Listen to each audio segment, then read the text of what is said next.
आप सभी को मेरे और मेरे हस्बैंड की तरफ से तहे दिल से शुक्रिया, धन्यवाद, थैंक यू।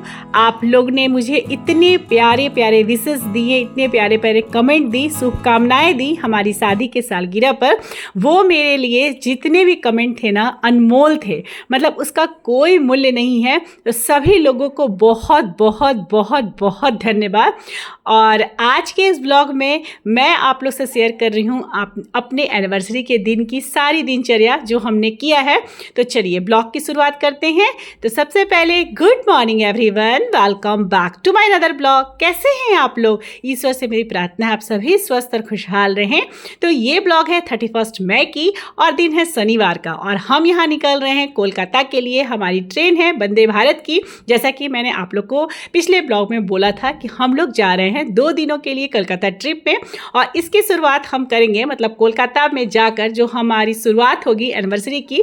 तो हम मतलब प्लानिंग किए हैं कि हम दक्षिणेश्वरी काली जो मंदिर है ना कोलकाता में, वहाँ पे सबसे पहले दर्शन करेंगे। हम हर साल ना हम मंदिर जाते हैं देवी माता के यहाँ और पूजा करते हैं, और इसी तरह से हम अपने सेलिब्रेशन करते हैं, शुरुआत करते हैं शादी के सालगिरह की।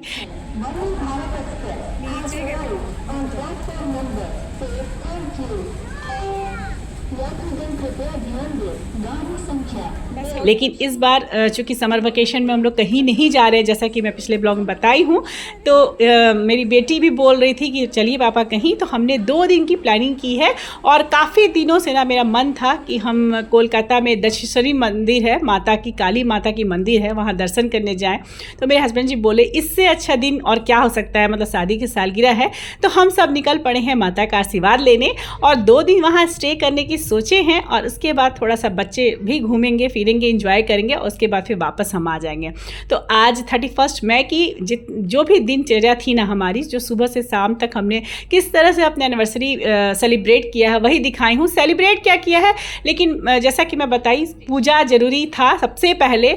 तो मेरे दिमाग में वही चिंता की, क्योंकि ट्रेन ना 9:30 की थी और वो 1 घंटा लेट हो गई थी। मतलब टाटानगर स्टेशन पर ही हम लोग 1 घंटा लेट से वंदे भारत ट्रेन आई, जो कि कभी, मतलब हस्बैंड जी बोलते हैं हमेशा टाइम से आती है पर पता नहीं। और जितनी लेट हो रही थी ना, मुझे उतना ही डर लग रहा था ये सोच के, क्योंकि मैं चाह रही थी कि आज हमारी शादी के सालगिरह के दिन ही हम माता रानी का दर्शन कर ले।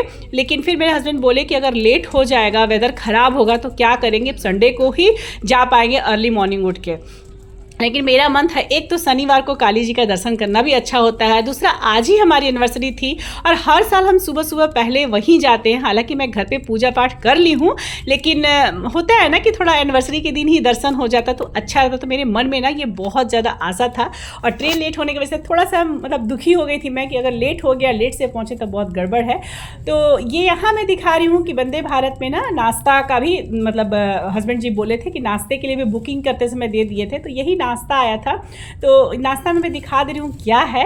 ब्रेड था, 2 ब्राउन ब्रेड था, साथ में बटर है, जैम है, सॉसेज है, और कटलेट वगैरह थे।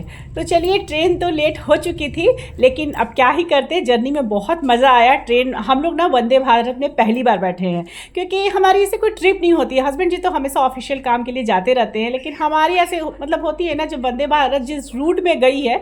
ऐसे तो हम लोग पिछले बार भी वैष्णो माता के यहाँ दर्शन करने गए थे, पूरी भी 2 साल पहले गए हैं, लेकिन उस समय तो खैर वंदे भारत शुरू ही नहीं हुआ था। लेकिन जैसे मैं अपना बता रही हूँ, मेरी और मेरे बच्चों की ना ये वंदे भारत ट्रेन की पहली ट्रिप थी, तो हम लोग थोड़ा एक्साइटेड भी थे। अच्छा था, सर्विस भी बहुत अच्छी है और सब कुछ अच्छा था। जो ब्रेकफास्ट दिया गया था ना, वो भी सब कुछ अच्छा था। तो यहाँ देखिए हम लोग हावड़ा पहुँच गए हैं, और चूँकि हमारी ट्रेन स्टार्टिंग से ही 1 घंटा लेट से आई थी टाटानगर स्टेशन पे, तो हम लोग 1 घंटे देर से पहुँचे हैं। मतलब यहाँ हमारी स्टॉपिंग 1:10 की थी, लेकिन हम लोग पहुँचे हैं करीब 2:10 या 15 हो रहा होगा दोपहर का समय। और यहाँ से हमारा जो ठहरना था, जहाँ हम गेस्ट हाउस हस्बैंड जी बुक किए थे, उस गेस्ट हाउस की दूरी ना करीब 1-1.5-1.25 घंटा के करीब दूरी था। तो बस बहुत लेट हो गया, फटाफट से हम लोग कैब किए। और गेस्ट हाउस बुक करने का कारण मैं बता देती हूँ। मेरे हस्बैंड जी का ना यहाँ पे हेड ऑफिस है, मतलब उनके कंपनी का, जहाँ जमशेदपुर में हम लोग रहते हैं वहाँ उनकी ब्रांच ऑफिस है, लेकिन कोलकाता में उनकी हेड ऑफिस है। तो यहाँ वो अनलिमिटेड बार आए हैं, और जब भी आते हैं ना इस गेस्ट हाउस में ही ठहरते हैं। तो ऐसा नहीं कि यहाँ कंपनी के लोग ही ठहरते हैं, फैमिली ट्रिप में भी अगर कोई आता है तो ठहरता है, अपना पेमेंट करना पड़ता है अलग से। तो इसीलिए हस्बैंड जी को ये अच्छी जानकारी है यहाँ घर के जैसा माहौल है, खाना भी बहुत अच्छा मिलता है, एकदम घर के जैसा। मैं आप लोग को दिखाऊंगी।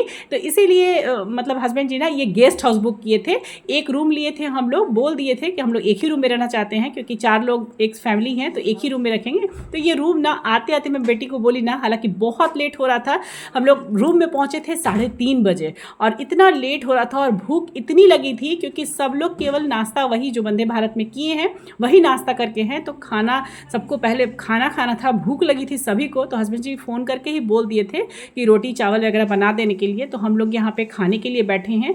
ये जस्ट लाइक मतलब वो गेस्ट हाउस का ना पेंट्री टाइप का डाइनिंग हॉल लगा हुआ है, और किचन से वो लोग खाना बना के ला के देते हैं। और यहाँ पे ना 3rd फ्लोर तक है, और हर फ्लोर पे 4-4 रूम है, मतलब 4-4 गेस्ट के लिए रूम है, इस तरह से है। तो हम लोग आए हैं नीचे में ही खाने के लिए। आप बोलिएगा तो ऐसा नहीं है कि रूम में भी खाना पहुँचा देते हैं, लेकिन हस्बैंड जी बोले कि नीचे आराम से खाने मिलेगा, टेबल लगा के वो लोग ला के सर्व करेंगे, तो चलो नीचे। यही इसकी एंट्री गेट थी, और बस ऊपर से हम लोग का रूम है, और यहाँ पे नीचे डाइनिंग स्पेस है खाने के लिए, सामने पेंट्री है, और वहाँ से हम लोग रोटी घर के जैसा ही खाना मंगवाए थे। बहुत ज़्यादा ऑयली वगैरह नहीं मंगवाए थे, क्योंकि यहाँ 2 दिन रहना है, बाहर जाना है, तो जितना अवॉइड हो सके ऑयली। तो सादा खाना सबको मन था खाने का, तो रोटी और सूखी सब्जी भुजिया टाइप का मंगवाए थे, दाल चावल सैलेड सब आप लोग देख ही रहे होंगे। तो सभी लोग यहाँ पे लंच किए हम लोग। उसके बाद डायरेक्ट रूम में गए, और सभी लोग नहा कर तैयार होके, और हस्बैंड जी फिर से कैब बुला दिए थे। हम लोग चले गए थे काली माँ का दर्शन करने, दक्षिणेश्वरी काली माँ का, जो कि यहाँ से जिसकी दूरी 50 मिनट के मतलब ये पे थी, डिस्टेंस पर थी। 50 मिनट हम लोग को लगा कैब से जाने में यहाँ से। वही बात है, मतलब मेरा बेटा बोल भी रहा था कि पापा आप स्टेशन के पास में ही क्यों नहीं होटल बुक किए। तो वही वो बोल रहे थे कि बेटा मुझे हर जगह की जानकारी नहीं है, जब भी मैं कोलकाता आता हूँ तो वहीं ठहरता हूँ गेस्ट हाउस में। तो हस्बैंड जी बोले कि अच्छा जानकारी है, खाना अच्छा देता है, तो मैं इसीलिए वहीं पे हस्बैंड जी हम लोग को लेके गए, बुकिंग वहीं हुई थी। और यहाँ हम लोग आ गए हैं अब मंदिर में, दक्षिणेश्वरी काली मंदिर में। यहाँ मैं मतलब जहाँ प्रसाद मिलता है ना, वहाँ शॉप में प्रसाद ले रही थी, और हम लोग फिर चले गए सीधे पूजा देवी जी के दर्शन करने के बाद। और यहाँ ना बाहर पे ही मोबाइल वगैरह सब कुछ जमा करवा दिया गया था, तो अंदर की तो मैं वीडियो नहीं बनाई हूँ, लेकिन हाँ जब पूजा करके मैं बाहर निकली तो सारा वीडियो बनाई। हम लोग ना खाना खाने के बाद चारों लोग ना नहा लिए थे, और नहा कर आए थे। और जब हम लोग यहाँ पहुँचे थे ना तो 5:30 हो रहा था घड़ी में, मतलब 35 या 40। और पूरे रास्ते में इतने टेंशन में थे ना, क्योंकि किसी को ना परफेक्ट टाइम ही नहीं पता था। ड्राइवर से पूछी, गेस्ट हाउस में जो वहाँ पे जो वहाँ कर्मचारी थे ना एम्प्लॉय, उनसे भी पूछी कि कितना टाइम होता है। कोई 6 बोल रहा है, कोई 6-7 बोल रहा है, कोई 5:30 बोल रहा है, कोई 9 बजे रात तक बोल रहा है। टाइमिंग का कुछ पता ही नहीं चल रहा था। और हस्बैंड जी आते हैं ऑफिशियल टूर से, तो केवल ऑफिस का काम ही करते हैं, वो घूमते उमते नहीं है यहाँ वहाँ। तो उन्हें भी जानकारी नहीं है बहुत तरह की चीज़ों की, कि कब खुलता है, क्या चीज़ कब बंद होता है। तो एनीवे जब मैं यहाँ आई और प्रसाद की दुकान पे उनसे पूछी भैया से कि कब तक ये खुला रहेगा मंदिर, तो वो बोले 7:30 तक। तो मुझे शांति आया कि चलो अब हमारी पूजा अच्छे से संपन्न हो जाएगी। तो जैसा कि बताई, अंदर मोबाइल अलाउड नहीं था। बाहर आने के बाद मैं कुछ फ़ोटो क्लिक की हूँ, तो वही फ़ोटो मैं आप लोग से शेयर कर दी हूँ, क्योंकि वीडियो में सब लोग यहाँ वहाँ चल रहे हैं, तो सबकी वीडियो नहीं आई है, तो थोड़ी सी फ़ोटो मैं डाल दी हूँ। और उसके बाद जब हमारी पूजा हो गई, बहुत अच्छे से पूजा हुई, काली माँ का दर्शन किए हम लोग। 12 ज्योतिर्लिंग भी था वहाँ बना हुआ भोले बाबा का, तो उसका भी हम लोग दर्शन किए, परिक्रमा किए, पूजा पाठ अच्छे से हो गया। और 1-1.5 घंटा हम लोग को लगा होगा। उसके बाद साथ में ना वहाँ गंगा आरती भी हो रही थी। तो पूजा करने के बाद हम लोग अपने मोबाइल लिए सबसे पहले तो, और फिर हम लोग चले गए गंगा आरती देखने के लिए। तो ये सारे क्लिप मेरी बेटी ली है थोड़ा थोड़ा, तो मैं उसे ऐड की हूँ। जहाँ जहाँ हाथ में मेरा मोबाइल आया है वहाँ वहाँ मैं थोड़ा सा बनाई हूँ, और बाकी जितने भी क्लिप है ना सब मेरी बेटी ही ली है, क्योंकि बाकी दोनों लोग तो ब्लॉगिंग करेंगे नहीं, तो भाई मेरी बेटी मेरा हेल्प कर देती है। तो यही है काली माँ का मंदिर, यहीं से अंदर जाना था, मोबाइल अलाउड नहीं है। या बाहर का कैंपस है जो मैं आप लोग को दिखा रही हूँ। और यहाँ मैं एक बात और क्लियर करना चाहूँगी कि जिसके मन में ये सोच आया होगा ना कि मुझे मंदिर आना था एनिवर्सरी के दिन, तो मुझे सुबह से व्रत पर रहना चाहिए था, मतलब उपवास रहना चाहिए था, तो मैं आप लोग को बता दूं डियर, मेरा गॉल ब्लैडर का ऑपरेशन हो रखा है। मैं पूरे दिन के लिए व्रत अगर करती ना तो शाम होते होते तक मुझे, और क्योंकि मुझे जर्नी भी करनी थी, तो मुझे वोमिटिंग होने लगती, तबीयत मेरा बहुत बिगड़ जाता। तो इसीलिए मम्मी से मैं पूछी थी और सासू मम्मी से पूछी थी, तो वो लोग बोले कोई बात नहीं है, तुम खा लेना, बस मंदिर जाने के पहले नहा लेना, सबको नहा धोआ कर कपड़े चेंज कर लेना, उसके बाद मंदिर जाना। और वहाँ पर भी ना पंडित जी चढ़ाते हैं सब कुछ, जो गए हैं उनको तो पता ही होगा, लेकिन जो नहीं गए उनको बता दी कि आप प्रसाद लेकर ना पंडित जी को देना रहता है और हाथ जोड़ के दूर से ही प्रणाम करना है। मंदिर में देवी माँ को छूना नहीं है, दूर से ही प्रणाम करना है और पंडित जी ना आपको चढ़ाकर और आपके जो प्रसाद है वो दे देते हैं वापस से। और हम लोग प्रसाद आए बाहर तो सबको एक मुंह में मैं डाल दी और उसके बाद हम लोग गए, गंगा आरती चल रही थी तो सोचे कि चलो अब ऐसा समय पे आए हैं शाम के समय तो चलो गंगा आरती भी देख लिया जाए। तो इसीलिए डियर मैं व्रत नहीं की थी, मैं आप लोग से सच बोलती हूँ, मैं साल में सिर्फ 2 व्रत करती हूँ और उसके बाद ना मुझसे व्रत होता नहीं है। मेरी शरीर पता नहीं, आप लोग को देखने से लगता होगा कि मैं बहुत स्वस्थ हूँ, लेकिन 2-3 ऑपरेशन मेरी हो रखे हैं पिछले 2-3 साल में, तो मुझसे इतना व्रत नहीं अब होता है। पहले मैं बहुत व्रत किया करती थी लेकिन अब नहीं मैं कर पाती हूँ। तो अब ना साल में जो 2 व्रत जो हमारे मेन होता है ना, तीज होता है हमारे में और ज्योतिया, बस यही 2 व्रत मैं कर पाती हूँ और बाकी समय मैं पूजा करके ना खा लेती हूँ। तो चलिए अब गंगा आरती हो रहा है तो चलिए आप लोग को गंगा आरती दिखाती हूँ। थोड़ा सा इसे ना अच्छा से अनुभव करने के लिए मैं यहाँ वॉइस ओवर बंद कर दे रही हूँ ताकि आप लोग ना अच्छा से सुनिए, क्योंकि ये ना बहुत मन को आनंदित देता है।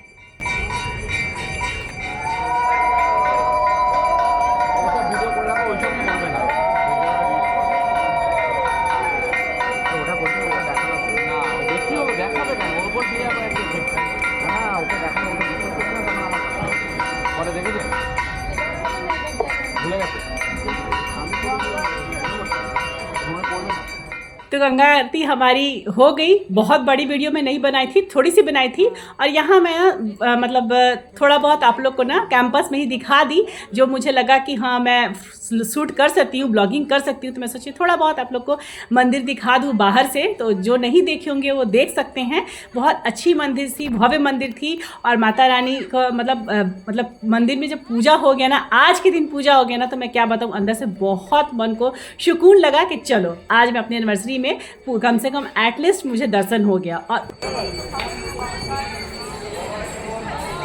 उसके बाद क्योंकि मौसम ना धीरे धीरे बदल रहा था और उसके बाद जैसे हम लोग कैब लिए और यहाँ से अब फिर हम लोग को 50 किलोमीटर का दूरी तय करके जाना था वापस से, जहाँ हमारा गेस्ट हाउस था बहुत दूरी में था, लेकिन रास्ते में रुक के हस्बैंड जी बोले ना कि यहीं हम लोग कुछ खा लेते हैं क्योंकि बारिश का मौसम एकदम बना दिया था। और जैसे ही हम लोग यहाँ घुसे ना, एक छोटा सा रेस्टोरेंट टाइप का था, धनिया नाम था इसका, जैसे हम लोग घुसे ना बाहर इतना बारिश तेज हो गया था, मैं क्या बताऊँ। यहाँ हम सब ने ना अपने अपने पसंद का अलग अलग मंगाया था, किसी को भी ना मतलब डिनर वो खाना वाला डिनर खाने का मन नहीं था, होता ना पनीर की सब्जी नान वगैरह ये सब किसी को खाने मन नहीं, सब अपने अपने तरीके से अलग अलग मंगाए थे जिसको जो पसंद है। तो हम लोग यहाँ खाए थे, वीडियो आप लोग देख सकते हैं। खाना का वीडियो ना मेरे हस्बैंड जी बोलते हैं कि उतना नहीं डाला करो, उनको पसंद नहीं आता है किस तरह खाना दिखाना यूट्यूब पर। तो आप लोग को सबसे सॉरी, सबका थाली दिख रहा होगा, सबने अपने अपने पसंद से अलग अलग मंगाए थे, इसलिए ना हमारा जो सर्व था, मतलब जो भी हम लोग मंगवाए थे उसका सर्व ना बिल्कुल अलग अलग हो रहा था। मतलब पहले मेरे बेटे के लिए आया, फिर हस्बैंड जी के लिए आया, फिर मेरे लिए आया, लास्ट में मेरी बेटी के लिए आया। इसीलिए सब लोग अलग अलग टाइमिंग में खा रहे हैं, लेकिन हाँ हम लोग सब एक दूसरे को अपना अपना जो खा रहे हैं ना वो टेस्ट करवाए थे। और ना मैं हर साल एनिवर्सरी में, मैं हर साल तो नहीं बोलूँगी, लेकिन हाँ जब से मेरे बच्चे बड़े हुए हैं तब से आजकल केक भी कटवा दे रहे हैं, लेकिन इस बार हमने नहीं काटा था। ये कोई रिचुअल्स नहीं है केक काटना, हम लोग शुरू से थोड़ी ना केक काटे हैं, लेकिन अब बच्चे बड़े हो गए, खास करके बेटी जबरदस्ती जिद करके केक मंगवाती थी। लेकिन ना यहाँ आसपास कोई केक का दुकान नहीं दिखा हमें, बारिश भी बहुत तेज हो रही थी, तो हस्बैंड जी बोले कि केक काटना कोई रिचुअल्स थोड़ी ना है, पूजा जो जरूरी था वो हो गया। तो हमने ना इस बार केक नहीं काटा, स्किप कर दिया। पिछले कुछ सालों से हम लोग काट रहे हैं जब से बड़े हो गए हैं बच्चे, लेकिन हाँ इस साल हमने केवल पूजा की, जो कि सबसे ज़्यादा जरूरी था और दिल को बहुत सुकून लगा। तो इसी तरह से हम लोग एनिवर्सरी अपना एंजॉय किए और फिर यहाँ से ही हम लोग कैब पकड़ के, बोले सर कैब से हम लोग मंदिर से यहाँ आए थे और खाकर अभी और दूरी तय करना था हमारे गेस्ट हाउस के लिए। उसके बाद हम लोग रास्ते में एक जगह रुके थे, बच्चे आइसक्रीम वगैरह लिए, हालांकि बारिश तो बहुत तेज हो रही थी लेकिन बच्चों का मन था तो हस्बैंड जी एक जगह गाड़ी रुकवा दिए थे। तो चलिए लेट से ही सही लेकिन हो गया माता रानी का दर्शन। मुझे पूरे रास्ते बहुत टेंशन हो गया था, जैसे ट्रेन लेट हो गई ना और फिर मौसम चेंज होने लगा ना, तो मुझे बहुत टेंशन हो गई थी कि पता नहीं दर्शन हो पाएगा भी कि नहीं आज, लेकिन हाँ हो गया। और फिर हम लोग ऐसे ही छोटा मोटा अपना जो भी इंजॉय किए और उसके बाद हम लोग चले गए गेस्ट हाउस। तो हमारी पूजा तो हो गई लेकिन बच्चों का इंजॉयमेंट अभी बाकी है। तो अभी हम लोग कोलकाता में और 2 दिन रहेंगे। हमारे हस्बैंड जी ना ट्यूसडे की रिटर्निंग टिकट लिए हैं, ट्यूसडे मॉर्निंग की। तो संडे और मंडे ये दोनों दिन हम लोग किस तरह से कोलकाता में बिताएंगे वो मैं नेक्स्ट ब्लॉग में शेयर करूंगी। तो अब इस ब्लॉग को यहीं अंत करूंगी, मिलूंगी फिर नेक्स्ट ब्लॉग में। तब तक के लिए बाय बाय, टेक केयर, जय माता दी।